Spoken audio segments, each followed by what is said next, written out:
right, wake up 49er fans. Damon Bruce, Larry Krueger with you, brought to you by Sam's Chowder House. It's great to have you here, and as you can see, we have a guest. Will Ragatz is from Minnesota. He covers the Vikings, and with the Vikings up next on the schedule, we thought it was a good time to get to know the opponent a little bit better. Will, thank you so much for joining us. Good morning. How are you?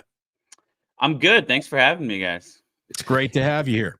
Yeah, absolutely. Fantastic to have you, Will. And it was a fantastic week one for the Vikings. And, man, it really looked like Sam Darnold was very different football player post 49ers than he was pre-49ers. He started like 10 for 10. He was throwing strikes. He was in rhythm. He's got arguably the best receiver in the game right now in Justin Jefferson, and a really good combo when Addison is fully healthy. What'd you think of Darnold in week one? And what's the talk of around the team and about Darnold, and what's the talk about, around the fan base around their new quarterback or their new second quarterback since JJ McCarthy's out for the year? Yeah, it was a really good, encouraging start for Darnold, and the Giants defense did not look particularly impressive outside of Dexter Lawrence, but all you can do is beat who's on the schedule, and the Vikings handled their business in week one against a bad team. Darnold was a big part of that. He started 12 for 12, was really efficient. He looked decisive, looked really comfortable and poised operating Kevin O'Connell's offense, and this is what the Vikings hope to see this year. They really believe that Darnold can have that Geno Smith, Baker Mayfield type of late 20s breakout in the best situation he's ever been in.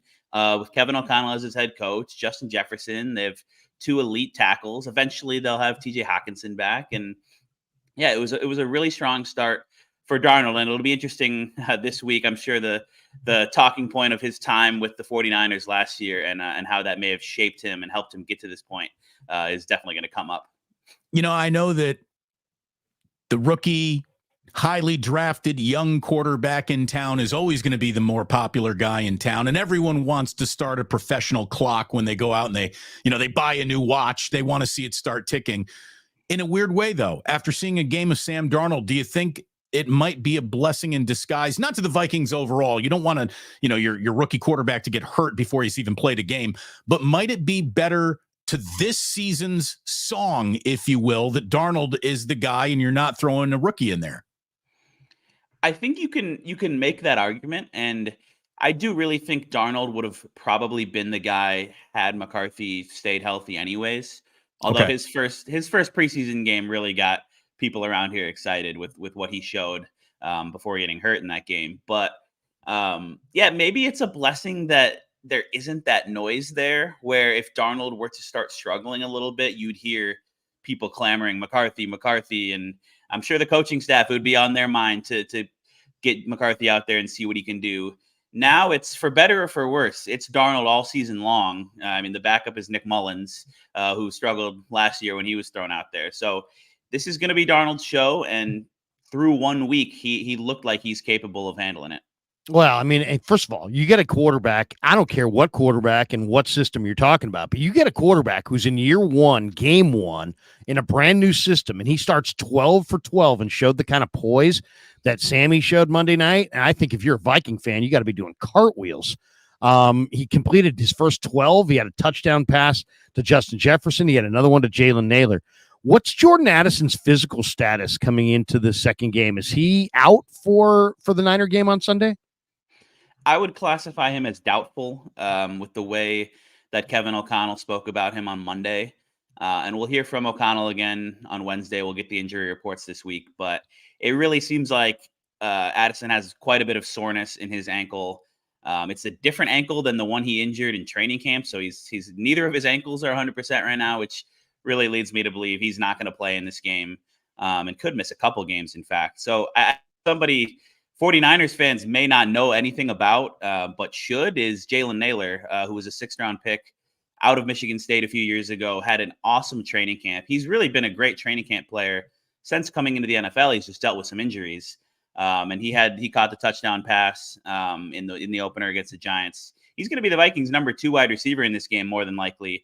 And with no Hawkinson, I expect the 49ers to put a lot of attention on Jefferson, which could mean quite a bit of involvement for Jalen Naylor in this game. Kevin O'Connell's run a really good operation since taking over. What is he? He's 13-4 in his debut season. Then he gets all caught up in an Achilles injury to his starting quarterback. And of course, records go south when starting quarterbacks get hurt. Off to a 1-0 start this year. You've been covering the team for a while. What are your impressions of Kevin O'Connell? How would you sum him up? What's he like? What's he like to be around? What's his attitude? Serious, lighthearted? What kind of operation is he running over there? He seems to be pretty good at it. Yeah, the Vikings really think that they found their head coach for a long time when they hired Kevin O'Connell away from the Rams a couple years ago. They just have been so impressed by not only his on the field, acumen, his offensive guru. He's a former NFL QB, but just the leadership in the locker room. And you see the videos that the team posts of his speeches in the locker room after practice, and he's just really good at stuff like that. He really balances the right blend of seriousness and some lightheartedness, and just his ability to coach quarterbacks and to coach offense and to draw up schemes. I mean, the Vikings went 13-4 in 2022, and they weren't actually a very good team. They went like 11-0 in 1-score games. But then last year, when Kirk Cousins got hurt, they started Jaron Hall, they started Josh Dobbs, they started Nick Mullins, and they were in the playoff hunt until the very end, which I think is really a testament to O'Connell.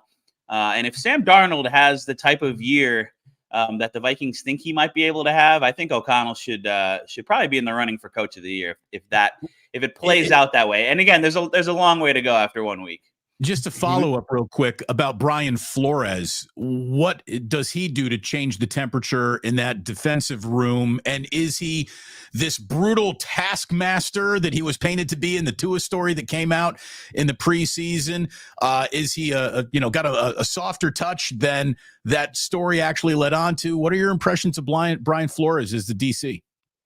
Yeah, Flores was asked about that whole Tua story during training camp, and he said that he's grown since then, and there were things that he probably could have done better in that situation. And you won't hear a Vikings player with a bad word to say about Brian Flores. They really like this guy. He maybe does bring a little bit more of the old school Belichick, tough, hard-nosed approach to coaching than O'Connell does, but I think that can be important sometimes, especially for a defensive guy. And the Vikings, again, they love Brian Flores. They really, I think the fact that he has this whole lawsuit thing going on and that isn't being looked at for head coach openings is just a blessing to the Vikings, who are probably going to be able to keep him around for a while, because he was so good last year coming in and taking over a defense and implementing his scheme and really just creating a defensive turnaround in Minnesota. And now they're in year 2, and they absolutely dominated the Giants to start out Flores' second season. So this guy is a kind of a mastermind defensive coach with all of the things he's able to present at offenses. And I'm really fascinated and excited to watch the Flores against Kyle Shanahan matchup once again this Sunday. Kevin O'Connell, great quarterback at San Diego State, I believe. And, it's funny. I look at Kevin O'Connell. He reminds me so much of John Lynch. They look so similar. They got those Irish genes. But O'Connell, I think, is a solid coach. And their general manager, I think, used to be in the 49er organization. There's ties to the Niner organization for their GM as well. Back to the offensive side of the ball. Last week, Brian Burns was the premier rusher that Darisaw and that Viking offensive line had to deal with. This week, it's Leonard Floyd and Nick Bosa. Obviously, these are good tackles. Brian O'Neill, second-round pick. Darisaw was a first-round pick out of Vatech. How did they handle Burns? Did they combo block Burns? Did they give Darisaw help? How do you think they'll try to block Nick Bosa on Sunday? Yeah, the Vikings might have the best tackle duo in the league, or at least it's top 3 with like the Lions or Eagles or teams like that. They really, really are good. Darisaw is the star. He's, in my eyes, maybe the best left tackle in football, just with his consistency. And he totally shut down Brian Burns, Kayvon Thibodeau, whoever he was matched up against. Really, the Vikings let Darisaw and O'Neill go one-on-one basically all day against those two guys, and they limited them to 2 combined pressures and no sacks. They weren't factors in the game. Now Dexter Lawrence was a major problem for the Vikings, and they had to double him quite a bit just to keep him from getting in the backfield every play. But I do think, Nick Bosa, I think, is on a different tier than someone like Brian Burns, as good as Burns is. So you might see a little bit more of a focus, maybe some tight end chipping in there. But as every time that Darrisaw and Bosa are going to be lined up against each other, that'll be must-see TV. Will, nice enough to join us here. He's been covering the Vikings, and we're getting to know them a little bit better. I agree with you. Christian Darrisaw and Brian O'Neill are state-of-the-art tackles. Much like, some complaints about the 49ers, it's interior protection. The Niners went out and drafted Dominic Pooney, who started and played very, very well in his first game. Ed Ingram and Garrett Bradbury, that's what I'm circling if I'm the 49ers this week. If I'm getting to Sam Darnold, I'm coming through the middle of that offensive line, not around it with those really good tackles. I think it's a big game for Malik Collins and Hargrave and Elliott. And this is not, everyone's looking for weaknesses. And to me, the only weakness that I see that you can really go out there and expect to exploit if you're the 49ers is that interior offensive line play. Yeah, that will absolutely be a concern and a focus, I think, of both teams. And Bradbury, he's been the Viking center for a while now and just really has always kind of struggled to anchor in pass protection against bigger, powerful D tackles. And then Ed Ingram is a guy they drafted in the second round a couple years ago, and it hasn't fully clicked for him in pass protection either. And he's in a really critical year 3 to keep his job. So I would absolutely say that is the weakness of the Vikings. They're actually their new left guard, Blake Brandel, used to be a backup tackle, played really well in week 1. So that was encouraging. But those two guys, if you can get past them and you can get to Sam Darnold, that can really kind of affect things for the Vikings offense. Let's talk about the Niners offense against this Viking defense. You see Danielle Hunter jump to the Texans, but Jonathan Greenard left the Texans and came aboard the Vikings. It was almost like a modern day free agency trade of defensive end studs. But the Texans probably got the advantage there because, Danielle Hunter's very, very special. Andrew Van Ginkel, though, comes over, and what a first week he had with that great pick that he just kind of grabbed out of the air. Pat Jones had a couple sacks. This Viking defense is really interesting. And to me, the wild card here is Josh Metellus. I'm watching Inside the NFL a couple weeks ago, and Chris Long, they were talking about their football guys and underrated guys around the league. Chris Long's like Josh Metellus of the Vikings, and I knew exactly what he's talking about. This is a safety, but he might as well be a defensive end because he's up on the line of scrimmage. He's affecting the quarterback. He's blitzing. He's kind of their jack of all trades, wild card factor. How would you describe Metellus and how he's utilized within this defense?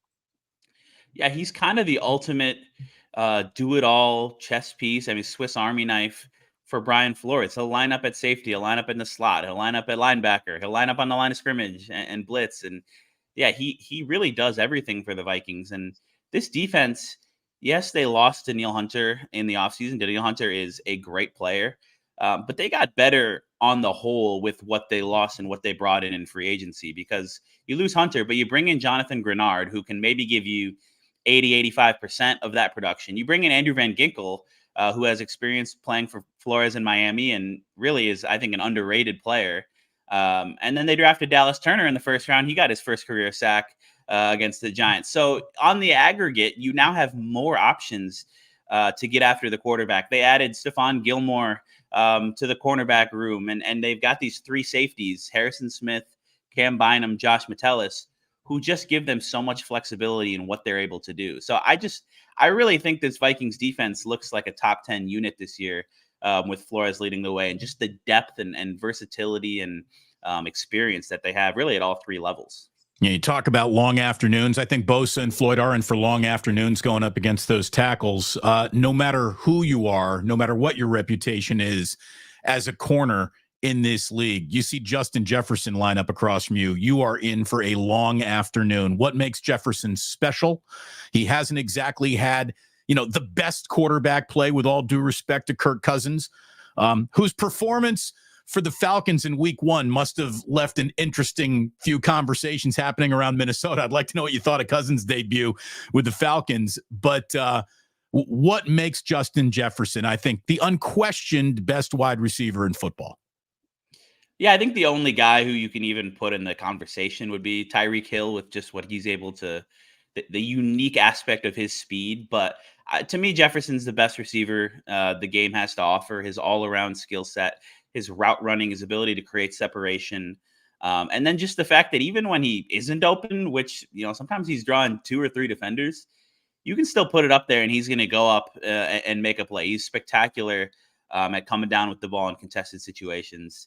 He does it all. He's everything you could want as a wide receiver. He also doesn't bring like the off the field drama that some other guys we've seen this offseason with their contract situations have. Anyone in particular come to mind? Someone you guys might be familiar with. I was thinking along the lines Jamar Chase, CeeDee Lamb as well. I mean, it's a frequent thing at that position, and it just wasn't an issue with Jefferson. They didn't get the deal done until later in the summer, but that never really kind of seemed to create any drama. So he's quite good. And to your cousin's point, that was fascinating to see the way that not only he struggled, but he didn't move around at all. Like he looked like the Achilles is still not back. So that could get really interesting quickly because they didn't use any play action. He wasn't under center at all. Right? I mean, that's bread and butter. That's what he does. That's what he thrived in when he was here for so long. So yeah, maybe that was a week one thing, and the Steelers do have a good defense, but man, if that doesn't get better quickly, that's going to be really interesting for Atlanta. And I think the Vikings certainly after 1 week feel good about their offseason at the quarterback position. One thing that the major components of this Viking offense with Darnold running it, the play action game, huge, the bootleg game, also huge. How much did they kind of show that off in week one against the Giants? How much do you expect they'll try to neutralize the Niners' incredible rush by using a lot of play action and a lot of the bootleg game?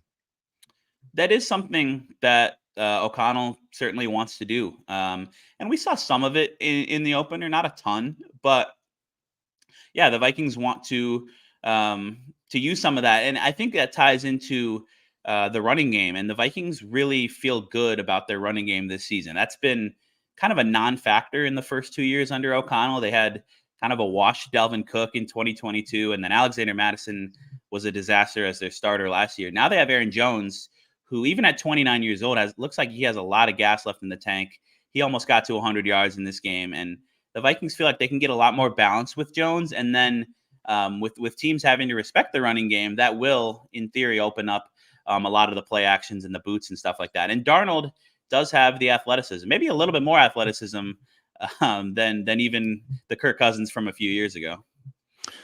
My last question for you here today, Will, and thanks so much for joining us, man. We really appreciate your time getting inside the Vikings locker room, crawling around in this team, in this matchup a little bit. You've been an awesome resource. Thank you. When Levi's Stadium opened, it opened to varying degrees of fan appreciate, even liking the place. US Bank Stadium is opened, and everyone who goes there says this is the best stadium in football. The players have given the Minnesota Vikings the highest marks and reviews for the stadium. As someone who's in the media, what do you think about it? What is it seems like it might be the best stadium in the NFL. It looks like a monster from the outside. It is quite the stadium. Yeah, the design, everything that went into it is pretty spectacular. Those big glass windows. It's the players all like it. The coaches like it. Vikings have top-notch facilities. Even just their practice facility in the suburbs is one of the best in the league as well. They've been atop those NFLPA report cards really across the board. And US Bank Stadium is part of that. It gets really loud in there, especially night games. But I think this game, even a noon game on Sunday, coming off a win, you got the defending NFC champs coming into town, the excitement of what Darnold did last week. I think that place is going to be rocking on Sunday. And I will say, I went to Levi's Stadium for that divisional round game back in January 2020. And that's quite the stadium as well. Also, their press box food, I would say, was up there with US Bank Stadium. That's good. You feed the press. You got to feed the press for sure. I'll tell you the drum thing, the skull chant. Now, I grew up a Bears fan, so I'm predisposed to kind of hate what the Vikings do. But this skull, dude, it's awesome. It's awesome in there when that goes down and that happens. Yeah, it's pretty electric in there. They play these pump up videos and they get the skull chant going, and then of course they've like lost 7 of their last 10 home games or something like that. But they do have, I saw the stat, they haven't lost to the 49ers at home since like 1992, and I think that's like 5 or 6 games. But still, we'll see if they can keep that streak going this year. Is this, I never thought I'd see that many people celebrating and imitating a safety call, but that's what the skull chant looks like to me. It looks like safety. No. Anybody? Okay. Last one for you on my end. The secondary, Cam Bynum went to Cal. So a lot of people out here know Cam Bynum, and what a career he is carving out for himself. He is developing into a really nice player at free safety. I saw Byron Murphy was their leading tackler in week 1, which always kind of makes you wonder if there's a backstory when one of your corners is the leading tackler. But they also added Stephon Gilmore late. Harrison Smith's been there for years. Heck, they drafted Lewis Seen and wound up cutting him at the cut down. I already mentioned Metellus. What do you think of this secondary? I think it's going to be a run-heavy plan, but the Niners have an awful lot of passing weapons, Debo and Ayuk on the outside, JJ, Juwan Jennings. How do you see the matchup between the Niner receivers on the perimeter and what the Vikings have in the back end there? Yeah, I touched on it earlier, but I think this safety room is one of the best in the NFL. When they have 3 guys who can play at arguably Pro Bowl levels. Harrison Smith has been doing it forever. He just got his 35th career interception, all with the Vikings in week 1. Cam Bynum, Niners fans will remember he had those 2 interceptions against a maybe concussed Brock Purdy last year on Monday night to kind of seal that game for the Vikings in Minneapolis. And then Josh Metellus, we already talked about. He does it all. The cornerback position is more interesting, where a projected starter, Mekhi Blackman, a guy they drafted last year out of USC, he tore his ACL on the first day of training camp. That led to the pivot to sign Gilmore, who, he's getting up there in years. He was drafted in the same 2012 class as Harrison Smith, but even on his 5th team in 5 years, he's been productive. Like he just hasn't fallen off at all. And the Giants barely even targeted him in week 1. He looks good despite not even having much of a training camp. They got Shaq Griffin and Byron Murphy as well are going to be their other starters there.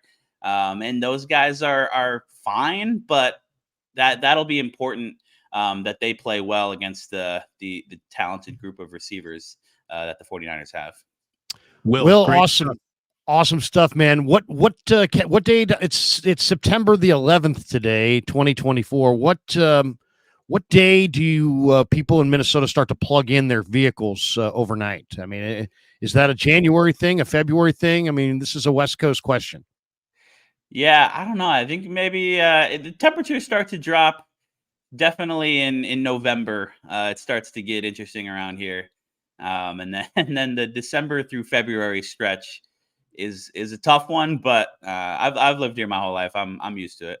Are you an ice fisherman? Do you fish?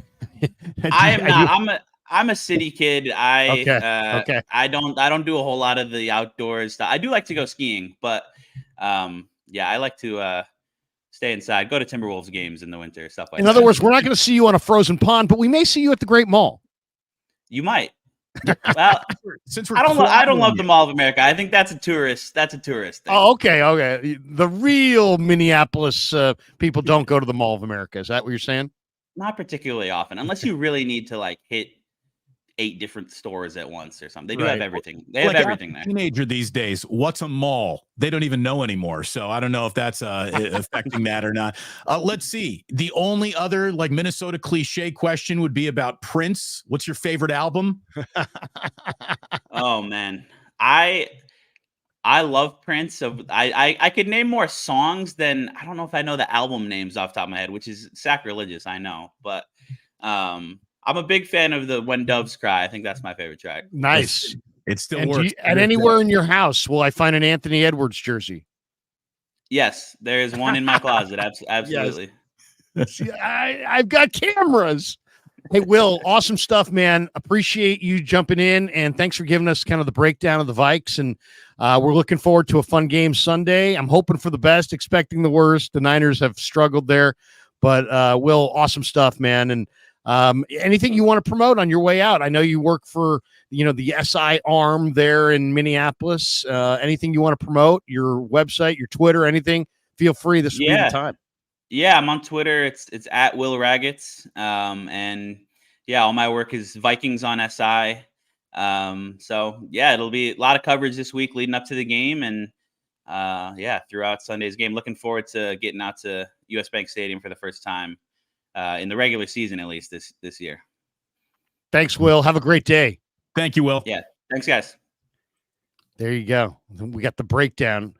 Will Ragatz, and we butchered the name a couple times. Ragatz from SI.com and does a great job covering the Vikings. And I thought we got some good information there. Absolutely. Welcome, by the way, we should say everybody to the Sam's Chowder House, Krug and Bruce Extravaganza, and Raphael 5629er says, good morning, Larry. Good morning, Damon. Good morning, everyone.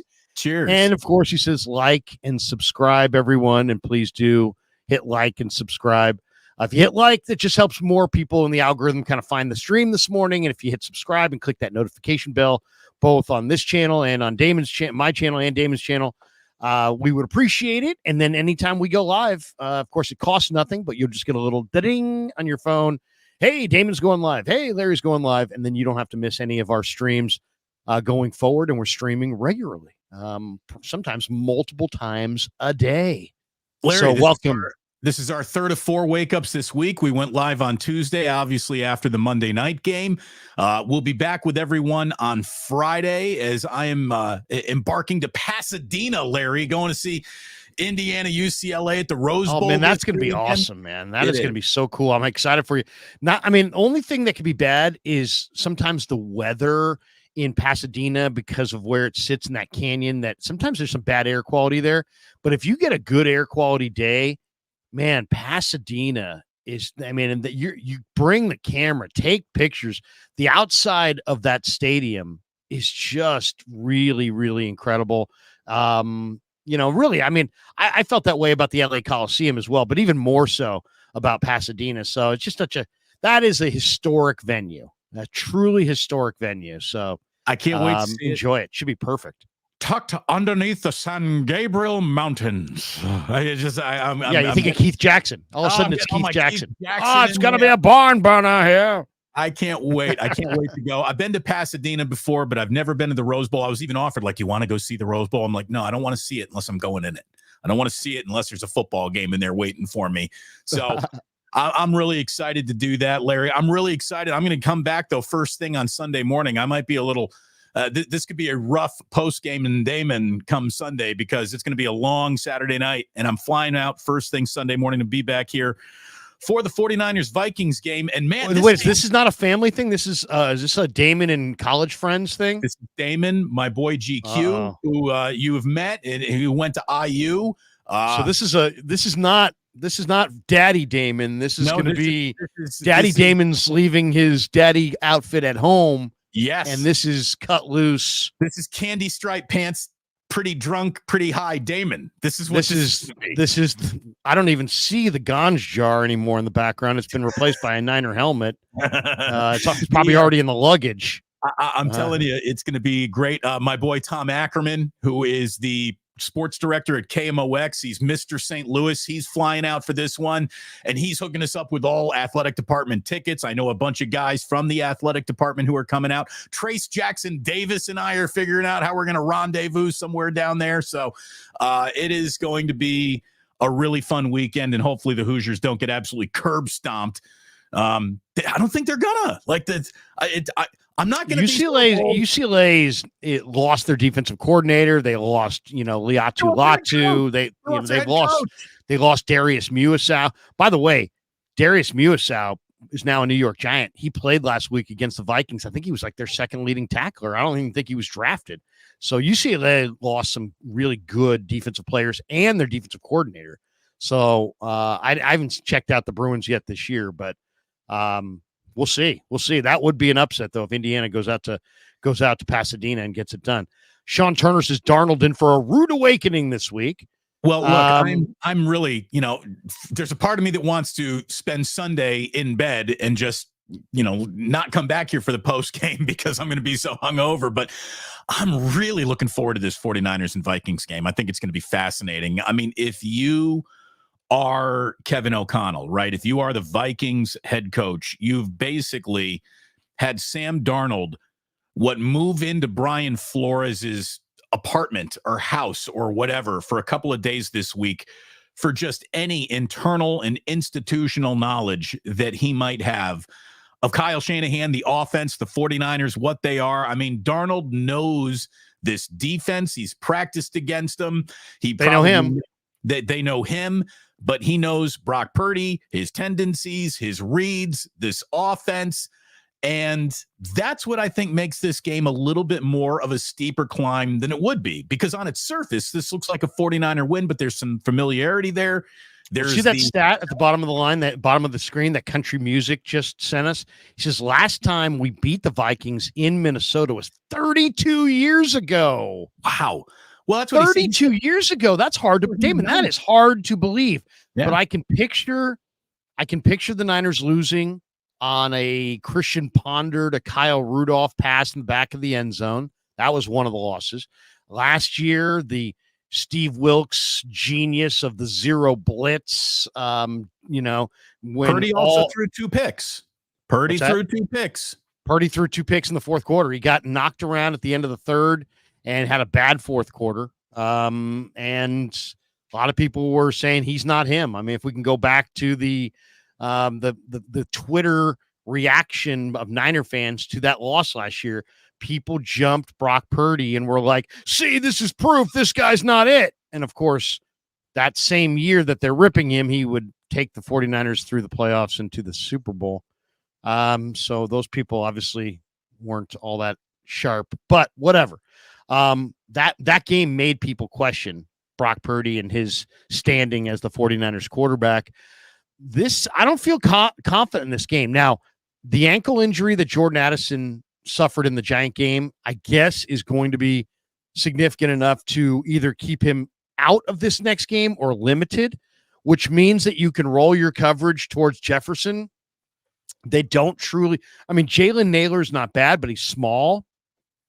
But they don't truly have, if you take Addison away, you can lean everything towards Jefferson. So, well, and this team, I'm interested to see what Sorensen puts together as far as a plan, because this is a unique team. They have maybe the best receiver going, but they don't necessarily have a solid number two. So, I would imagine Jefferson's going to get the lion's share of doubles all day. Jalen Naylor really was the darling of training camp. Just as Will was talking about there, but he is not a proven guy. So let's see what that looks like. And the fact that TJ Hawkinson isn't playing in this game, I really think tips the advantage to the 49ers. Like you said, Justin Jefferson is a one-man army level wide receiver. He can beat you by himself. He can beat your whole defense all by himself. That is the level of talent that he has. But I just think familiarity with Darnold will make it a little harder to do for the Vikings this week, just getting the ball to Justin Jefferson. And here's the thing. I don't see the 49ers losing this game without Justin Jefferson having a spectacular game, right? If Justin Jefferson gets sat on by Charvarius Ward, Lenore, and this secondary in any way, I like the Niners to win this game, because I agree. Great enough offense without him. I agree, but the only thing is, don't forget Aaron Jones, who rumbled all over the Niners in the playoffs, is now here. He went for 6-7 a carry against the Giants. He had a 19-yard run, but he had 14 carries for 94 yards. So he's a concern. He can catch it out of the backfield, especially if there's no Jordan Addison. They'll probably throw him a few more balls out of the backfield. They only threw him 2 last week. They might throw him 5 this week with no Addison. To me, the big concern in this game is I look at that Vikings defense, Damon, and they had 5 sacks. They had 12 hits on Daniel Jones. Daniel Jones is very, very mobile. But so he mentioned Dallas Turner, and I mentioned Van Ginkel, and then Pat Jones had 2 sacks, and then this kid Greenard is a pretty good player too. He had a hit on the quarterback, so he was their big free agent signing. I'm just saying they can dial up heat up front, and they've got some really good opportunistic defensive backs who gave the Niners fits last year. So I think the combination of their rush and cover, can the Niners block their rush? Can the Niner receivers free themselves open down the field against their coverage?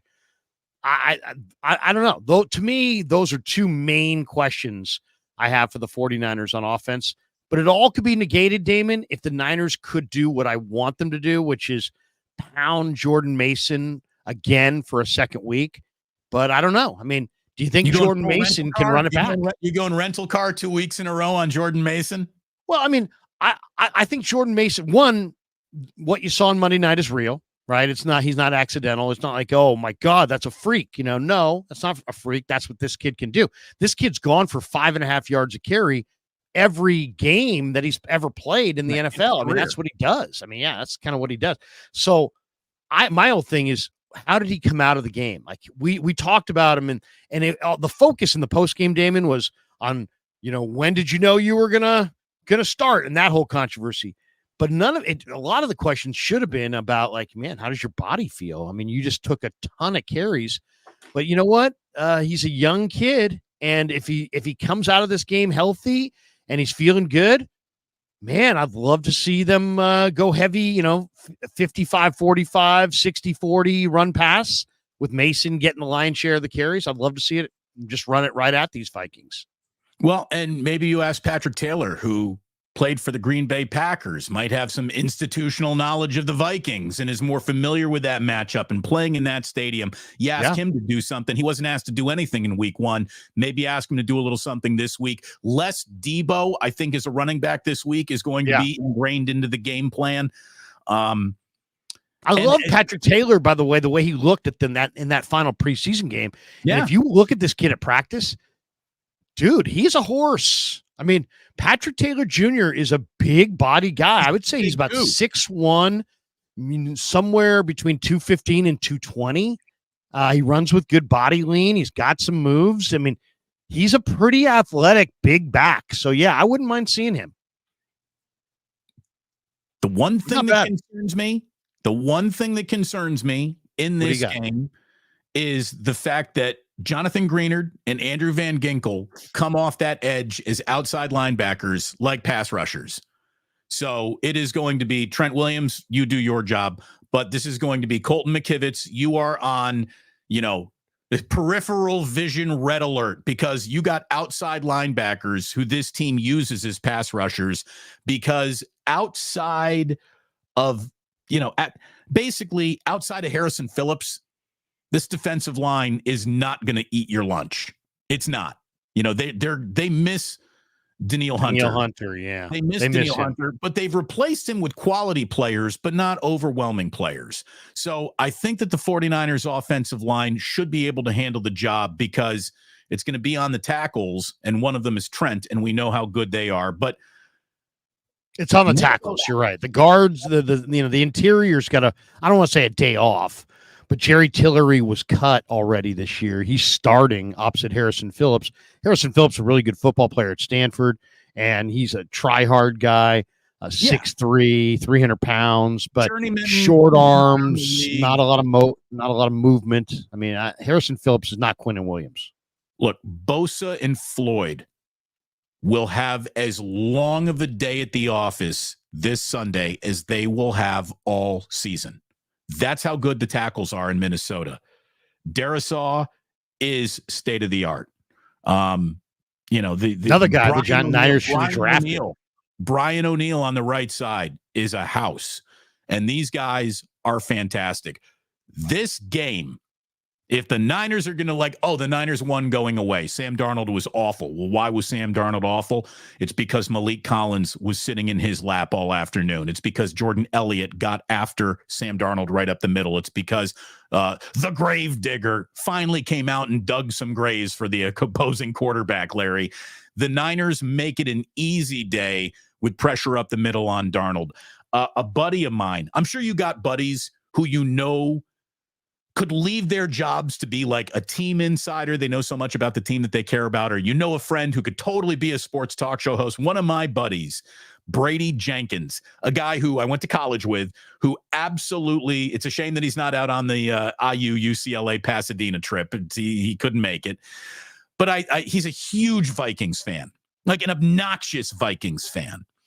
And I asked him, I'm like, Brady, I'm talking about the Vikings this week. Give me a little, give me some tips. Give me some insiders. And so, of course, he sent me what I will call a 5-thumb text. In order to get through the entire text, your thumb is going to do this 5 times. It's a freaking my God. It's a Best Buy receipt. War and Peace. Exactly. He is sending me the tome, full canon of the Minnesota Vikings, and he is the biggest Vikings homer honk, but he's also a football realist, and he knows how football works. And at the very end, after giving me all the inside information, which, by the way, marched in lockstep with the inside information that we just got from Will Ragatz, who joined us, he says, my best guess is San Francisco wins by a touchdown because Darnold throws a critical pick when he gets pressured up the middle. And that's how he ended his 5-thumb text. Well, it's so funny that he said that because touchdown better in this game. Yeah, I think the 49ers, I like the 49ers to win this game. I think it's going to be a competitive football game that's competitive for all 4 quarters. But I like the 49ers to win this game. And I think the key is going to be Sorensen, I think, is going to dial up some pressure. I think he may send a couple extra blitzers at Darnold and just try to speed him up, especially early in the game. I think one thing with Darnold is that he's definitely a rhythm passer, and he got into a great rhythm against the Giants and completed his first 12 and wound up having a phenomenal day. I think the key is to rush Sam Darnold with smaller guys. So not just send you're right. I mean, Darisaw is a great left tackle, 6'5", really long arms, very, very good feet, very strong. You can't bull rush him. Got great speed, footwork, so you can't really speed rush him. If you walked into the 49ers offense and held a gun to John Lynch and said, you have to trade Trent Green right now for another left tackle in football. Trent Williams, excuse me. You have to trade Trent Williams right now for another left tackle in football. Darisaw would be one of the first names that popped into his mind. No question. And the other guy is 6'7", 310, 315 pounds, and he's big, and he's got the long arms, great stature for a tackle. Brian O'Neill's a big tackle. But what I think, the Niners do in this thing is you send your regular 4, but then you send extra guys, and you blitz some linebackers, and you blitz some safeties, and you go after Sam Darnold, especially without Addison. I don't feel like, as long as you're covering Jefferson and you feel like you can get home, because Darnold doesn't have great, he's got good mobility when he wants to run on his terms, but he doesn't have what Brock Purdy has. He doesn't have reaction quickness. So yeah, if you can get into the A gap, B gap, and send guys through there and try to flush him off of his spot, he doesn't move well laterally. And when he does move laterally, he doesn't throw the ball with accuracy, and he doesn't make good decisions. So to me, that making Sam Darnold move off of the desired spot that he wants to launch from is absolutely the key in this game. You blitz him with smaller guys, you move him off his spot, he will throw you to 2 picks. I think the 49ers are going to be +2 on the turnover ratio at the end of the day, and I think that's why they're going to win the game. I'll say 49ers 31-21 in a game that's more like, more like 23, more like 24-21 for most of the game, and the Niners get that late score to make it look like it was a one-sided game. 31-14 31 for the Niners, but I think it's 31-17. 31-17, 31-21, something like that. Feels about right. But like you said, that is a tough place to go play. They are going to be, Vikings fans are going to be going bonkers. And if you're a Minnesota fan, this whole, what a turnaround, right? I mean, you could not find football teams further apart on the spectrum of what are you competing against. I am sure the Vikings coaching staff is very, very happy with that win over the New York Giants. Again, cannot understate this enough. There's no such thing as an easy win in the NFL, even against the laughably bad Danny Dimes New York Giants at times. How many false positives did the Vikings get? How good are they really? They looked fantastic. Darnold looked good. I mean, I remember, I don't know if it was you, Larry. I think it was you, Larry. But what the 49ers are going up against is nothing short of the greatest arm in 49er football history, right? I mean, that's how Sam Darnold was saying, this is the greatest arm the Niners have ever had. He's got a better arm than Steve Young. He's got a better arm than Brock. He's got a better arm than Joe Montana. He's got a better arm than Jeff Garcia. The most arm talent that has ever happened. I said this? History. I don't think so. Someone did, but they were just glowing about Darnold's arm strength watching a couple practices down in Santa Clara. And look, the kid's got a cannon. There's no doubt about it. He's got a golden arm. It's why he's in the league, because he's not the most fleet of foot guy. He doesn't process the game incredibly well, but he's got arm talent on top of arm talent. He really does. What do the Niners do against that? I think the Niners look at just arm talent quarterbacks and they think free lunch. It's the guys who really understand the game, can process, can place, are ultra accurate, that I think scare the Niners and keep them up at night. And I don't know if Sam Darnold is that. Not at all. Well, I think Sam Darnold he's a guy that if you know, he's played most of his NFL career. I mean, he played his entire college career on his terms. And when I say that, I mean, we're getting confirmation it was Cobra. It was Mayoko who said that Darnold had the best arm he ever saw. Yeah. Oh, yeah. I mean, and no, he said that he had heard from somebody with the Niners that said, you know, okay, the greatest arm talent of any quarterback in Niner history. That's, I think, what he said. I don't think he has better arm talent than Kaepernick. I mean, Kaepernick threw lasers. But whatever. The Darnold that I see is had two different kinds of results. At SC, no adversity, and he played the game on his own terms. He did what he wanted. They had incredible talent, and there was very little pressure. Then he comes to the Jets. He never played any games on his own terms. It was always jailbreak on Darnold, and he's trying to lift up a bad organization, and it just didn't work. Then, you know, last year with the 49ers, it's like, hey, wait a second, I got weapons, and I got a good play caller, and he was back to kind of playing the game on his terms. And then I kind of saw that exact same Darnold in week one. He's not being rushed. He's got good footwork. He's got some good weapons. He's carrying out the offense. So you have to take him from that Darnold to the Darnold that makes bad decisions, questionable decisions, and takes chances with the football and has a tendency to turn it over when you change the plan and you blitz him up the A gap, and you give, all of a sudden he's feeling pressure that he didn't feel last week against the Giants. So Giants had Brian Burns, but they didn't really, if you look at the box score, they didn't get a lot of pressure on Darnold at all. I mean, the Giants had one sack and they hit him twice. And I'll say this, if coming out of Sunday, if the Niners defense produces one sack and two hits on Darnold, the Vikings are going to win. So you got to do to Darnold what the Vikings did, you know, last week to Daniel Jones, which is sack him 5 times, hit him 12 times. If the Niners come away with 5 sacks and 12 hits on Darnold, the Niners will win. And I think they have to affect Darnold. And if they're getting 5 sacks in this game, 3 of them have to come from defensive tackles at the very least, or some blitzing or defensive backs. I mean, if you can send little guys at them off the edges, I mean, you know, like I'll tell you one guy that I would love to see the Niners utilize. Who? Did you see a snap count from last year? How did Malik Mustafa get snaps?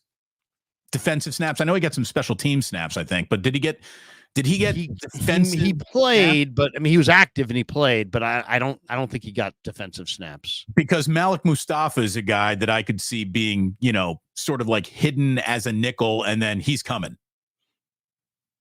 Right, because he's a great blitzer.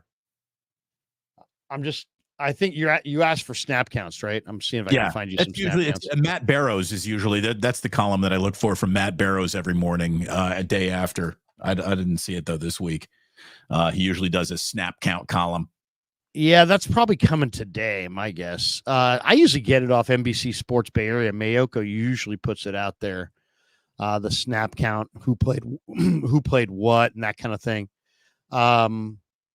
But no, I don't see it yet. But we'll see if we can find it. Let's see. I've seen the report card. Maybe there's snap counts here. Let's see. Oh.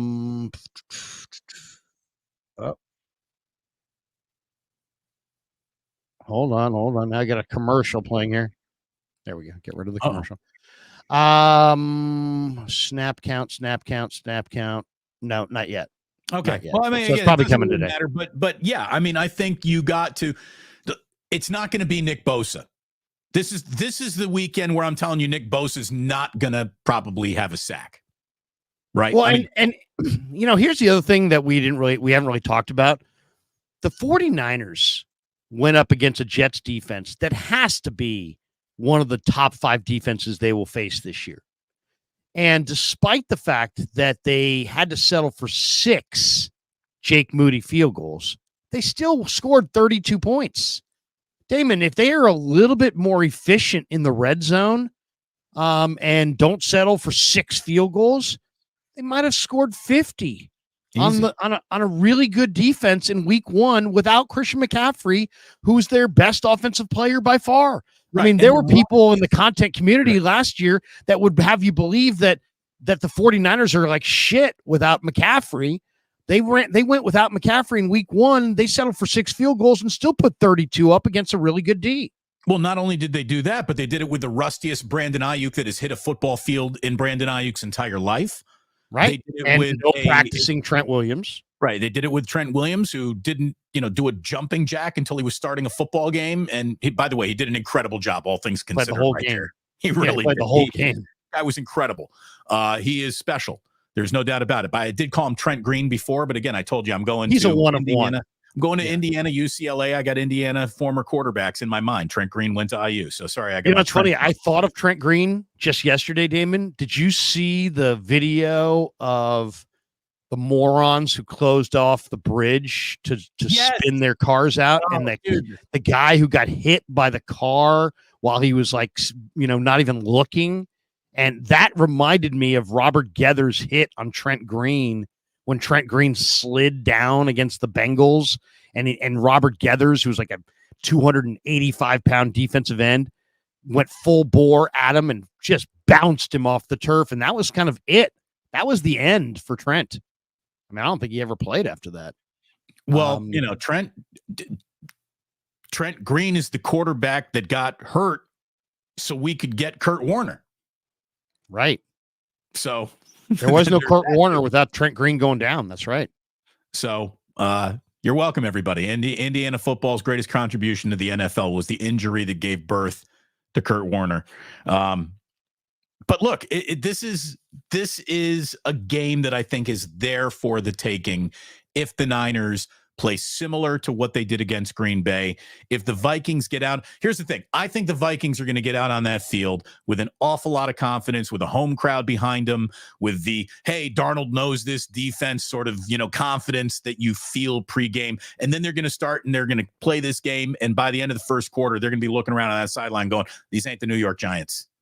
Holy shit, these ain't the New York Giants. And I think that the 49ers should be able to win in Minnesota, like you said, for the first time in 38 years? 32 years. That's unbelievable. Years. As long as there isn't a turnover party, as long as Brock doesn't throw the 2 picks, and as long as you're not calling 0 blitzes at the dumbest time you've ever seen a 0 blitz called in a football game in your life, I think the 49ers win this game. And again, stacking early wins is how the 49ers win a 1 seed. Do you remember last year's Niner Viking game? Do you Yes. remember it? Yes.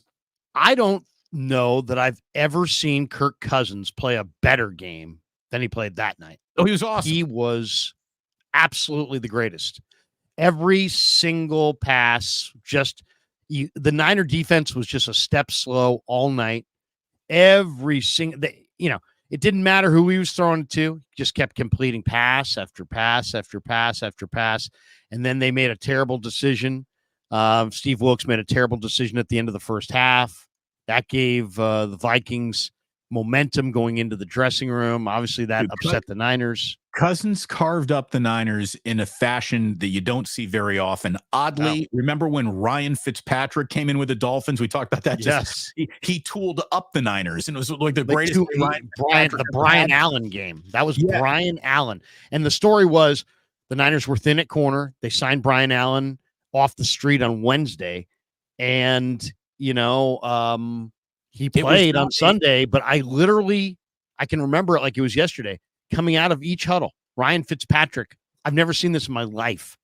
Coming out of the huddle, Ryan Fitzpatrick pointed at Brian Allen.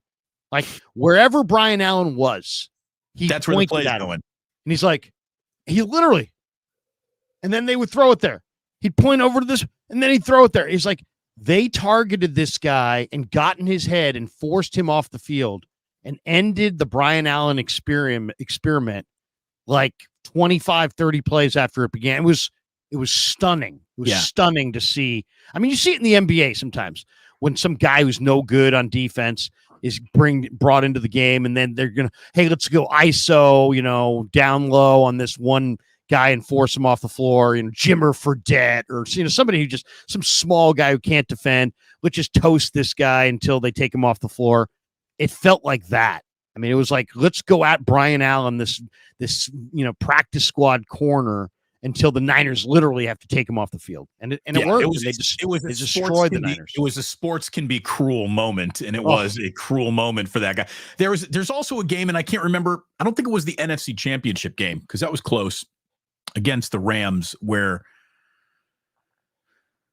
the Rams came out and Stafford just carved up the 49ers. Like he was 21 of 23 or something ridiculous like that. And the Niners still won that game, but that was one of the, I think that was the game where Debo had like his best rushing day of the year last year against the Rams, and through the power of Debo Samuel and the fact that SoFi Stadium really is Levi's South, the Niners won a game, but man, Stafford started great that day.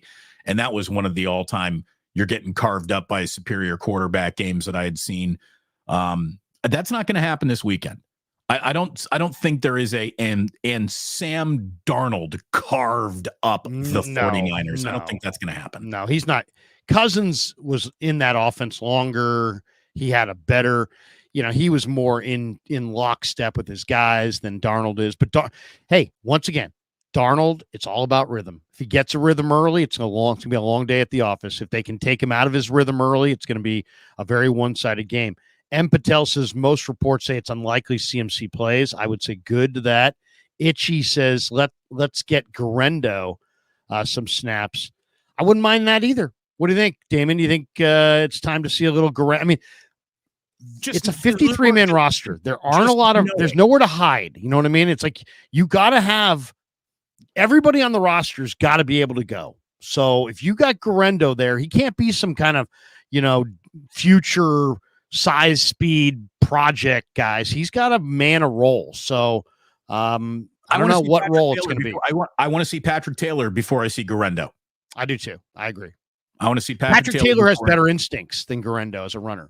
By the way, Sean Turner saying Mustafa 0 snaps on D game 1. Yeah, so maybe game 2. Maybe they play him and more comfortable playing him in game 2. By the way, welcome, everybody. It is great to have you here. It really is. Thank you for hanging out with us on another Wake Up. Damon Bruce, Larry Krueger. Like and subscribe. This is a channel that is being, this is on both of our channels right now. So if you're watching over on Larry's channel, if you could sprinkle a little love over on mine, you vast Krueger audience, I would certainly appreciate a like and subscribe from you. Anyone who's watching this on my channel, go over and like Larry and look at Sam's Chowder House. You're playing the Vikings, so I'm just going to tell you, dig, if you will, the picture. of you and I engaged in this paella. Look at that. The sweat of the hot butter covers me. Can you, my darling? Can you picture this? Little Cipino. And if you're watching the show, Wake Up, which normally comes at you every single morning after 49er football, this week is coming at you on Monday because we normally do Monday. We did a kind of a lead in. Tuesday because it was the day after Niners Monday. Wednesday because this is our normal Wednesday show, and then we'll be back with you on Friday. But we're all sponsored by, as you can see in the top and the bottom of the screen, Sam's Chowder House. And Sam's Chowder House is outstanding. It is in Half Moon Bay. So Half Moon Bay is on the coast, about maybe 20 minutes south of San Francisco, maybe 20 minutes, 30 minutes north of the South Bay. On the coast. It's between San Francisco and Santa Clara. If you are making the trek out to see the Niners, and lots of people do, make a day of it. Come out over. I mean, obviously, if you're going to come out to see the 49ers from Texas, Florida, the East Coast, the Midwest, you are going to make a day of it. You're going to come out for the weekend. You're going to fly in, and you're thinking, hey, maybe we'll do something on Saturday. And instead of just messing around in downtown, 5 blocks away from the hotel and potentially get shot, go out to the to Half Moon Bay and check out Sam's Chowder House and dip your feet in the water. They'll give you one of those little lights that says, hey, your table will be ready. And then what you do is you take your group, you walk down on the sand, and you enjoy a 15, 20 minutes walking around the beach. Then you come upstairs and you have the most glorious seafood lunch or dinner you're ever going to have. Huge fans. My normal fare is I sit down. I usually get oysters Rockefeller, which are like kind of like a baked oyster, really rich, fantastic. Have a couple oysters Rockefeller, maybe a beer or two, sit on the patio. Damon usually goes with the lobster roll. I like the bacon wrapped scallops stuffed with crab. I mean, over mashed potatoes. Here's the that thing. might be a perfect meal right there. If you want to go big old fat boy, big, seafood, pasta, paella, lobster roll, rich lunch, you can do that. With a bib. You're getting a bib. But they got crab Louis. That's such a good salad. The crab Louis salad, man. And fantastic. It's just everything they do down there is just fantastic. And again, it is the perfect kiss between sea and land in California with a great restaurant sitting on it. Thanks to Sam's. Thanks so much to Sam's for being our sponsor. We love you. And Larry, we got to go down and get some B-roll. We just can't show that one commercial a million times in a row. We got to get some new B-roll for Sam's, but that is. We will. What we'll do is we'll go down, we'll have a little lunch, we'll film it, we'll get Kev to kind of enter it into the StreamYard so we can fire away not just the same video, but maybe a little personalized video of us actually eating our oysters and drinking beer. Larry, we need to have like the oyster Rockefeller. We need to do like the champagne New Year's Eve arm locked oyster Rockefellers. Oh, with the tiny little, they give you the tiny little fork too, so you can get in there in every little nook and cranny. And you'll see me. I'll pick up I'll do one of these, Damon. Look to the left, look to the right. Just make sure nobody's watching me, and then I'll slurp it. Do the slurp. Slam the oyster right out of the shell. The shell. Oysters Rockefeller, I am down from day one. Like the raw oyster, it's still, here's the thing. I like raw oysters, but who like raw oysters are so adamant about loving it. I don't want to just like a raw oyster while you can love a raw oyster. So I leave my raw oysters for the others who appreciate them more because I'm just a generous giving guy, Larry. I went to the Water Bar in the city and had some raw oysters with my good friend, the NFL agent Steve Baker, a year ago, and it tastes like they just pulled it right out of the ocean. A raw oyster, it has that taste of the sea. The baked oyster, when you throw in garlic and butter, it's like a little bit of spinach and some Parmesan, and it's magical. By the way, so just so you know, JJ Rader, who's the official sponsor of the Ganja Jar, has this for you here. A Water Bar is dope. Chef A says this, but let me go to JJ Rader. Here he is. Larry with a bib and a juice box. Invader 49ers is not a fan of oysters. Really? That is an acquired. It is kind of an acquired taste. It's absolutely it is. I hear you. But I mean, I would dare anybody to have a Sam's Chowderhouse oyster Rockefeller and tell me you don't like oysters. You know what? A lot of things that you'll get a bad oyster, or you get a really sandy or a gritty oyster that'll turn you off. You ain't gonna get one of those at Sam's. They know what they're doing. They got like master oyster shuckers. What Paul seriously on oyster? If you go to the wrong seafood place and get and have an oyster, and it's not good, you're gonna have stomach cramps and stomach problems for like maybe days, because that oyster is going to go slowly wind through your entire intestines.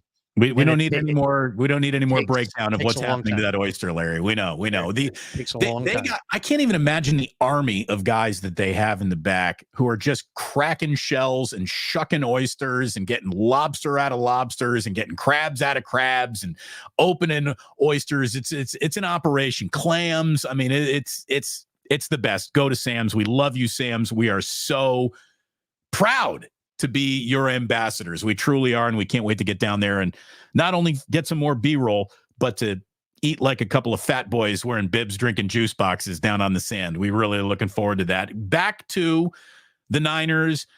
Is it me, Larry, or is Christian McCaffrey's injury getting worse when it's supposed to be getting better? It's been officially upgraded to Achilles tendonitis. Remember, it went from calf strain to calf strain, Achilles strain. Now they're saying it's Achilles tendonitis. So it just keeps on getting a little bit worse the more we hear about Christian McCaffrey. Riddle me this, Batman. Do you think we see him? I'm going to put it out to week 4 right now. We know he's not playing against the Vikings. Do you think he goes the week after? Maybe the week after? Maybe Christian McCaffrey is unceremoniously on injured reserve right now, which is why the league might be a little bit angry at the 49ers for their injury designations and all of the stuff that JP Mason had to go through on Monday night, talking about when did you know? It really wasn't JP Mason's fault for not knowing or knowing anything when he knew it. They want to prepare him. But maybe the Niners have not been completely forthcoming on the severity of Christian McCaffrey's injury here. Well, I don't know about that.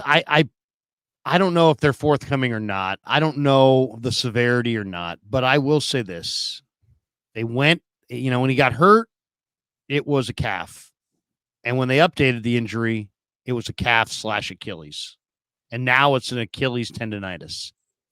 I would say let's just back away for a second and talk about this in just very frank terms.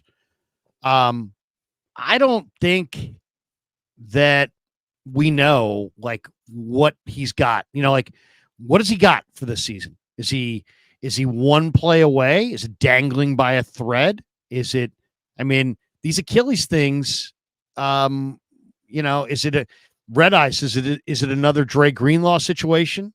Well, Dre actually tore the other Achilles than the one that had been causing him pain, which always is scary then as well. But yeah, I would treat this like he's not on the team. And when I say that, what I mean is you're in your Super Bowl window.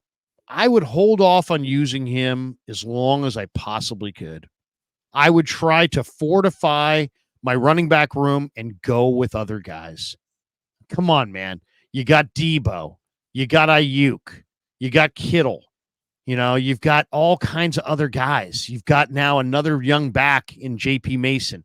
I'll tell you right now, if JP Mason tomorrow was hurt and they had to go into this game on Sunday with Keyshawn Vaughn, I've got confidence in Keyshawn Vaughn. He is an NFL back. He's a good back. He's better than you think. They probably ought to pick somebody off the waiver wire or off somebody else's practice squad. I looked at every team's practice squad last night, just kind of wondering what the inventory of backs looks like. I found 10 good running backs on other teams' practice squads. There are 10 good running backs out there that are right now could be 49ers tomorrow if the Niners wanted to pluck them off of another team's practice squad. I can't remember exactly the number, the stat, but I think Troy Aikman on Monday Night Football said that, there was a touchdown that was scored, and they brought up the fact that Kyle Shanahan has had more undrafted running backs score touchdowns for his offense than any other coach in football, like 40 touchdowns coming from undrafted guys. So I'm not worried. I don't think anyone should be that worried about the 49ers running back situation. It is a little bit of a plug and play. Like I don't think that that's as true for quarterback, but there is something to Kyle can get just about as much as humanly possible out of any running back that he finds, which, makes the Carlos Hydes and the who's the other guy? Trey Sermons. Those were so disappointing because those guys were selected high, and you'd think that they would totally click and hit, and they didn't. So it's not guaranteed. No, it's not everybody. It's not every back that runs in this system is gold. It's that Shanahan does a real good job, and the Niner personnel department does a real nice job of identifying backs that potentially can succeed. Now, they generally go for speed guys. Mason's one of the few guys that's actually not a speed guy. I think he runs like mid 4.6s, but he's a powerful runner. But just looking at other practice squads, I'll give you 10 names here. Dante Miller, New York Giants, runs in the 4.3s. He's on their practice squad. Deneric Prince played at Tulsa, big back on Miami's practice squad, was on Kansas City's practice squad last year. Kevin Harris played at South Carolina on New England's practice squad. Good running back. Frank Gore's kid, Frank Gore Jr., didn't make Buffalo, but is on Buffalo's practice squad. You could pluck him tomorrow if you wanted him. Michael Carter for Arizona got cut, and then they placed him on the practice squad. He's a good little back. Jonathan Ward from the Steelers, good back. J.J. Taylor from Houston, tiny, but he's a good back. Dylan Johnson from Carolina, the rookie from the UW Huskies, big, fast running back. Jabari Small, a little running back from Tennessee, and Amani Bailey. You're diving into unnecessary minutia. Patrick Taylor. No, it's not. It's not unnecessary minutia because the 49ers are going to have another back added to the mix. They just moved Brandon Parker off of yesterday. I believe they cut Brandon Parker off of their practice squad. And the reason they did that is because I would imagine today, Damon, they will be adding another running back. And that running back will either be somebody they picked off the street, somebody they had in camp, i.e. Matt Breida, and that's who I would guess it would be. Maybe Breida comes back today, or it could be one of these 10 guys off of another team's practice squad. You can take, each team can protect a guy or two, but if they aren't being protected, and they're on your practice squad or on another team's practice squad, you can pluck them if you have a regular roster spot for them. So we'll see. All of those options are available. But you gotta, the one thing about running backs, when you run out of them, it's kind of like a car that no longer has tires. You gotta have a guy. I think it's proven though that Shanahan can win with a lot of different guys. But I mean, look at Dallas. Damon, Dallas doesn't have a back right now. They've got Ezekiel Elliott, and they've got Deuce Vaughn, and they've got Rico Dowdell. I mean, I don't think any of those guys are as good as J.P. Mason, who's the Niners' second back. So you got to have a running back. That's the bad news. The good news is they're plentiful, and it seems like there's many, many options out there. So we'll see where it goes. But they're definitely going to pick up a back, I would say, probably before dinner time tonight. So let's call this segment buying time for McCaffrey. He's not playing Sunday. So that's 1 week. We just bought him right there. Game after that against the Rams down at SoFi Stadium. I don't know if you need Christian McCaffrey for that game. And September 22nd, given the way that this is, sort of unfolding, he's probably not back for that game. September 29th, the New England Patriots. Well, there's a game you don't need Christian McCaffrey to win, so you wouldn't want to play him there. I would like to maybe see him back against the Cardinals on the 6th, but that's another one of those games where you can just say, look at the opponent, look at who we are.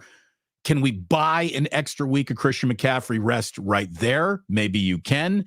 So now it's October 10th. October 10th. That's the Thursday nighter against the Seahawks, is it not? Is that October 10th is a Thursday nighter? That sounds right. That sounds right. Yeah. So if Christian McCaffrey can come back October 10th on a Thursday night, that would be great because you're up in Seattle, and just by definition, that ain't an easy game.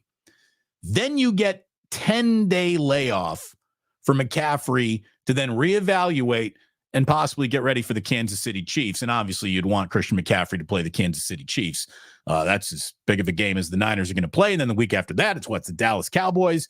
So when the gauntlet starts with that Seattle game, if you could play McCaffrey that night, you get a 10-day rest for him, which would probably be good coming back from an Achilles tendonitis issue. I'm going to push it out right now, Larry. I'm going to say he plays the Seahawks game. That'll be the first time we see him, October 10th. What week is that, Damon? That is, what week is that? So this is 2, 3, Patriots 4, are week 5. 4. How many games after Patriots is it? 2 games. It would be week 6. Yeah. So you're basically saying, give him a month and a half off, a month and a half break. You could put him on that's IR smart today. You could put him on IR today and have him back for that game. There's a problem though about that. Now if you put players on IR, I believe, and I don't have the rules in front of me, but I believe the rules are that you can only have 2 guys go on IR and actually designate them to designate for return, but only twice. So, give you an example. I'll give you an example of the Niner IR situation right now. They have Kalia Davis on the IR, right? I think based on what he looked like in the preseason, they'd love for him to return. Okay. They also have John Feliciano on the IR. He potentially could return. They also have Ambry Thomas on the IR. He could return. So they have Elijah Mitchell on the IR, but he's not designated to return. So right now they have Kalia Davis, John Feliciano, and Ambry Thomas. They're only going to be able to bring 2 of those guys back. So I don't think they're going to put, and Greenlaw's on the PUP list. That doesn't count. Same with Drake Jackson. He's on the PUP list. Ricky Pearsall, for those wondering, is on what we call the NFI list because it was non-football injury. So Ricky can come back, I believe, off the NFI anytime he's ready, but I think he's going to be gone at least a month. Greenlaw can come back whenever he's ready, but he'll be gone probably until December. So yeah, I don't think they want to put another guy on IR, and then especially this early in the year. So I think they may just have to go man short. They may just have to go man short on the roster. Which is going to make it tougher. Well, here's the thing: that makes it an awful lot tougher to sign a running back off anybody's practice squad because that guy gets immediately elevated. So, are you going to carry unless you're going to go short somewhere else? Like I mentioned today that the Niners had gone with Jalen Moore, Spencer Burford, Nick Sikel, Ben Barch, and I believe Parker were their backup offensive lineman, and they have since moved Parker out. So maybe they have a spot. They have maybe a corresponding move to that one. So we'll see. Moving parts, moving pieces, moving parts. Yeah, pieces. Yeah, it's the one thing. I guess the question I would have, and I don't know the answer to it, is how skilled is Isaac Guerrero and Patrick Taylor as runners? If Jordan Mason, for whatever reason, rolled an ankle first quarter, and they had to go the rest of the game with Patrick Taylor and Guerrero and Juszczyk as their only 3 running backs with Debo, would it be all Debo, or could they run Taylor or Guerrero? Do they feel confident that those guys could give it to them, and if not, then you may see, another name in there. Because I just don't know. I like what I saw from Taylor, but I don't have confidence in Guerrero. Even though he's got speed and had a great bowl game, he just doesn't look quite like he's got the whole playbook down, which wouldn't be a surprise. He's relatively new. If I'm not remembering this correctly, but wasn't part of the reason why Patrick Taylor was brought into the Niners is because not only did they trust him as a running back and a guy who could move the pile a little bit, he's a big guy, but he's good at blitz pickup. I think you're probably right. You're probably right. He's definitely got the size for it. That's for sure. Yeah, I think that if I'm the 49ers, I'm using a game against the Vikings to figure out exactly what you got in Patrick Taylor. I mean, I think he needs to be explored from a might be needed in the season, in the next few weeks. This guy who, it's a total afterthought. We talked a million miles of 49er preseason football. Patrick Taylor's name has not come up at all. Here it is, week 2, and he feels like now a rising important He's piece the salvation of the season. Yeah. That's how quickly. Did you see what Quinnen?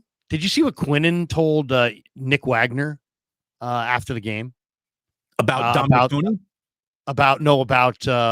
About Jordan Mason.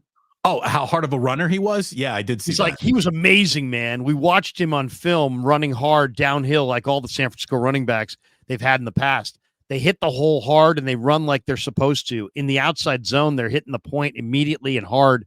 In the inside zone, they're hitting the point immediately hard. It was an amazing job by them and an amazing job by him. So, they got New York's attention. They got New York's attention, and I guarantee you they'll have the Vikings' attention when they roll through that film, because I don't know if you saw those numbers, Damon, but the numbers that I saw yesterday that Kev dug up on some of the advanced numbers, Mason had 94 of his 147 rushing yards before contact. So the Niners O-line really did open holes. The Niner O-line posted a 96.1 pass block win rate against the Jets. That was the third best of any team in the NFL in week 1. So, maybe we should have at some point, maybe another conversation about, it's like you have opinions in sports and people are like, dude, you changed your opinion. Of course I just changed my opinion. There was another game. If you're covering sports and you have opinions and they don't change with the games, then you're not current. You have to stay current. Every game, this is a moving, changing picture. Well, one of the moving, changing pictures that we have to acknowledge here is that now with this O-line having Dominic Pooney, you've changed out 20% of the line. And so that's why it's like in the NBA, you change one starter and it's like, wow, it's a different team. You change one lineman on a 5-man line and you've changed out 20% of the line. So, I mean, it's, is the Niner offensive line much maligned? Is it unfairly maligned? I mean, I think we have to kind of have that discussion if they continue to put together performances like they did on Monday night. It's hard to malign teams in Super Bowls, right? It's hard. Whatever the incomplete portion of the 49ers offensive line was last year, it was not so thoroughly incomplete that it prevented them from reaching the biggest game in the world. So even as average as it was, it got the job done. We talk about, does he have the requisite arm strength for the position at quarterback? Did the offensive line had the requisite skill set to get to where you wanted to go? The answer was yes. But then you also saw it exploited by the Chiefs in that Super Bowl. So you come back, you draft Dominic Pooney. I saw this. It was a retweet of Steph Sanchez. You know who she is? Yeah. Is a content creator. She's done some promotional videos for the 49ers too. She forwarded another person's information. I saw it from her. It's just a 1-game sample size, but the 49ers ran to the right on 64% of their running plays in week 1. In 2023, they ran to the right the least amount of times of any team in football, and you knew why, because you had McKivitz and a good luck with that right guard. On the left side, you had 2 earth movers in Aaron Banks and Trent Williams. So they ran to the left so much that they ran to the right the least amount of times in all of football.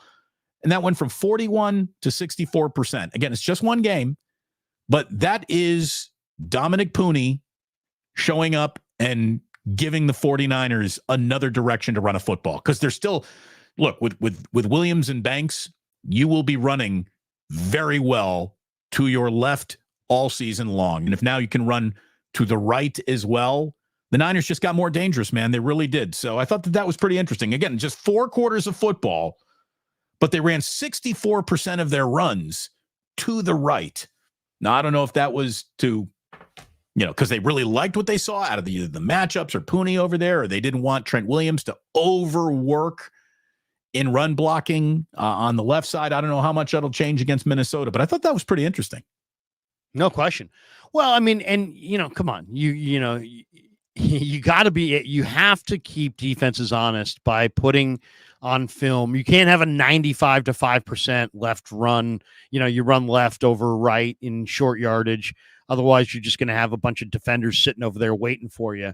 So you got to show some balance, run pass, but you also got to show some balance short and long. You got to show some balance, right and left. I mean, you got to mix it up, and the defense has got to, be somewhat surprised. They can't know where you're gonna be every time and where you're gonna run. So yeah, I just love that Pooney seems like he's like a 23-year-old guy going on 33. You know what I mean? He seems like an old soul. You talk to him. He's very poised. He's really smart, but he's not just like a lot of rookies do what they're coached to do. And then that's all they do. And then if somebody else gets burned, it's like, well, they'll help out, maybe sometimes, and other times they won't help out as fast as they should. Dominic Pooney has shown like high-end ability already in a very short amount of time in the preseason and in week 1 to not just block the guy in front of him, but to work in tandem with his line mates and to fill in where he needs to fill in. So, I mean, I've seen him do things that were not part of the script that he just reacted to, and his reactions are like that of a veteran. So very, very great draft pick there. When he pirouetted around McKivitz to come and pick up the blocker in the preseason game, that was one of the first like, ooh, what is this guy over here? Right. And I'll tell you, Larry, I went on Twitter last night to share your one-on-one with Dominic Pooney that you had right at his locker after his game. What a great interview. What a great personality on the guy. I mean, he's easy to root for just looking at him as a player. You get to know his personality a little bit. Then he gets even more easy to root for. I think the Niners got a future Pro Bowl guard in Dominic Pooney. I think he's going to be, an all-rookie. He's going to be an all-rookie player this year. I really believe that. I think somebody sent me a thing that he was the second or third highest graded rookie in week 1 across the board, regardless of position. So, it's just, I'll say this, Chris Forster is, very difficult. He does not throw a lot of compliments around, especially of the young players, because it's always a technique rich position. They're always, learning. When he was asked about him this summer, and I'm sitting there, and this is a guy who never throws compliments, and he's like, yeah, he's just been awesome. I mean, he's talking about Dominic Pooney. He's like, he's just been awesome. And it's like, not only is he doing what we're coaching him to do, but he understands like, what extra things he needs to do to just kind of make everything work. He's good in pass protection. He's good as a run blocker. But, what I love about Pooney the most is he's really smart, but he's also got this nasty to him, right? He wants to bury people in the run game. He lives to bury people in the run game. So and if you see him, I know he moves really well at that size. He's got experience playing all 5 spots.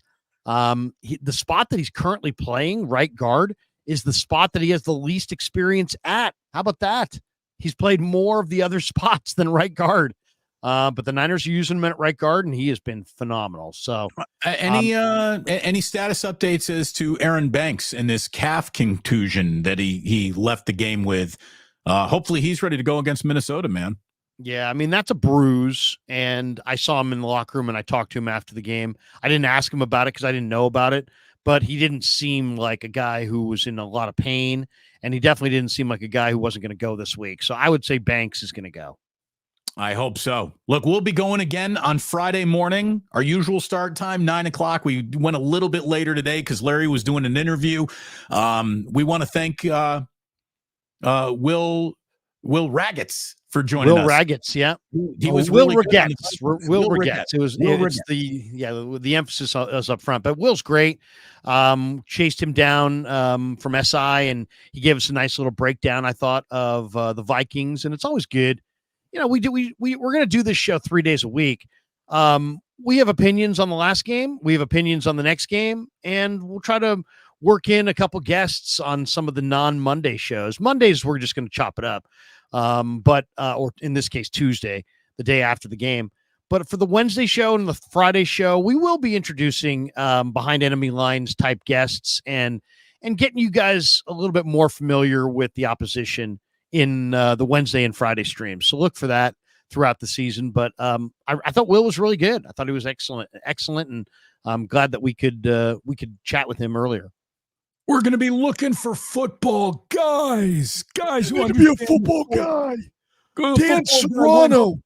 Dan Serrano says there's 450 people watching. What he really meant to say is there's over 1,500 people watching, only 150 likes. But that's from 1038. Everybody hit like and subscribe. If you hit like, that just helps more people find the video, find the stream in the algorithm. So if everybody could, if you're one of the 1,500 people watching, if you could hit like, that would be awesome. If you could hit subscribe on both channels, that would be fantastic. Each and every time we go live. After that, you'll be alerted that we're going live. Damon, you got a couple final thoughts on this Wednesday before we call it a day? I've got a huge Wednesday. I was looking at my schedule, Damon, today, just to put this in perspective. Did the hit this morning with KMBR, now doing the wake up. Kyle talks at 12:40 in Santa Clara, so I will get in my car as soon as we're done here and get down there. Open locker room at 12:45. Niners practice at 2:35. Niners nightly tonight on KMBR. Pete Bursich, the color analyst for the Vikings, is going to stop by tonight. And then Paulie Mack's going to join me tonight at 8 o'clock for his second stop by on the channel. We're trying to get Paulie going. So big day. Got up early, going to stay up late. Lots of videos. Kev told me this morning that we had 220,000 views of the Krueger show yesterday. So wow. 220,000 views. Even that surprised me and him. So we had a video that popped off. But thanks to all of you guys, because you guys are making the Krueger show the monster that it's becoming. We're close to 50,000 subs. Everybody hit like and subscribe here, hit like and subscribe over on Damon's channel. So there you go. Check it and check me out tonight on KMBR's YouTube. Won't be on the radio tonight, just on the YouTube. Pete Bursich in the 6 o'clock hour, and very whatever nice. I can get from the locker room, of course. What we've been putting it together. It's been a couple of weeks trying to find the right night. And he even told me there could be something that pops up. But if nothing pops up tonight at 8:30, I'll be going live with Dave Lombardi. He and I are going to be doing a little Bruce and Lombardi Niner conversation. Few other guests coming up in the next couple of weeks. Larry and I will be back at it on Friday for Wake Up as well. Say hello to Paulie Mack for me. I can't wait to see that guy pop up on YouTube. I had him into the studio right away, right after he got let go by KMBR. I love Paulie Mack. So give him my very, very best. Absolutely. And best to everyone. Have yourself a great Wednesday, and be looking for more stuff later tonight. Like and subscribe and all that good stuff, and have a good one. Get out. Okay. Get out there and enjoy this great summer warm weather that we have here in NorCal in September. Today, actually on a serious note, today is September 11th, and obviously we all know what happened 20 plus years ago on September 11th. So it's a solemn day on a lot of fronts. Keep the people that are no longer with us in your mind and in your hearts. And for Damon, I'm Larry. Have a great day. Have a phenomenal Wednesday, wherever you're at. Thanks for watching us on Wake Up. Join us on Friday for the next edition. Until then. Sam. Thank you, Sam's. Thanks to Sam's Chowder House. And maybe, how about this? On the way out, how about it? Let's just, one more time for good old sake. Oh, look at that. If you will, the picture. Look at that. Look at Sam's. All those people are hustling. People. And there it is. There's the star of the whole show. Look at that loud star of the show, ladies and gentlemen. Look at the butter. The paella. Oh, the paella. Ooh. Oh, the cioppino. The cioppino. As you absolutely know, Tate and I, we live a vegetarian life, but I'm telling you, I'm thinking of a little pescatarian. Maybe if I get down to Sam's, I'm going to go ahead and maybe just have one oyster. I got it, temptation lives among us. Drive down the 101.